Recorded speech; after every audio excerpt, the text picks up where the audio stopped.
Inaasahan ni Junmar Fajardo na isang malaking balakid para sa Gilas Pilipinas ang pagkawala ni Kai Sotto sa kanilang lineup dahil sa injury. Pero hindi naman siya gaanong nag-aalala para sa tsansa ng kanyang kupunan sa darating na February window ng FIBA Asia Cup qualifiers.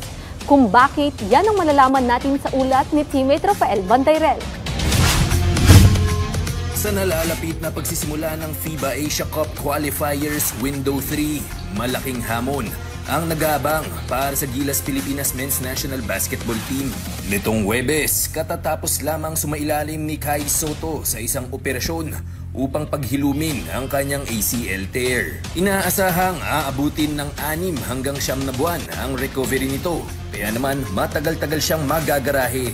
Dahil dyan, aminado si Gilas veteran big man Junmar Fajardo na hindi magiging madali ang paparating nilang mga laro kontra sa kapunan ng Chinese Taipei at lalo na kontra sa New Zealand Tall Blacks dahil sa pagkawala ni Kaiju.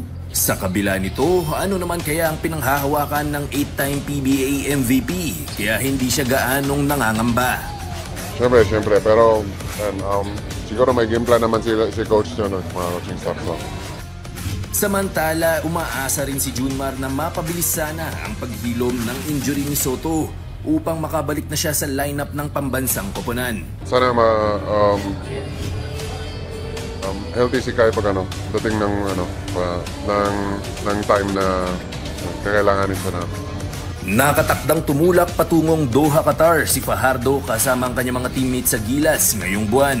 Mula February 15 hanggang 17, lalahok ang Gilas sa friendly games kontra sa host team Qatar, Egypt at Lebanon. Ang mga larong ito ang magsisilbing tune-up games nila bago lumahok sa Window 3 ng Asia Cup Qualifiers. Rafael Bandayrel para sa atletang Pilipino para sa bagong Pilipinas.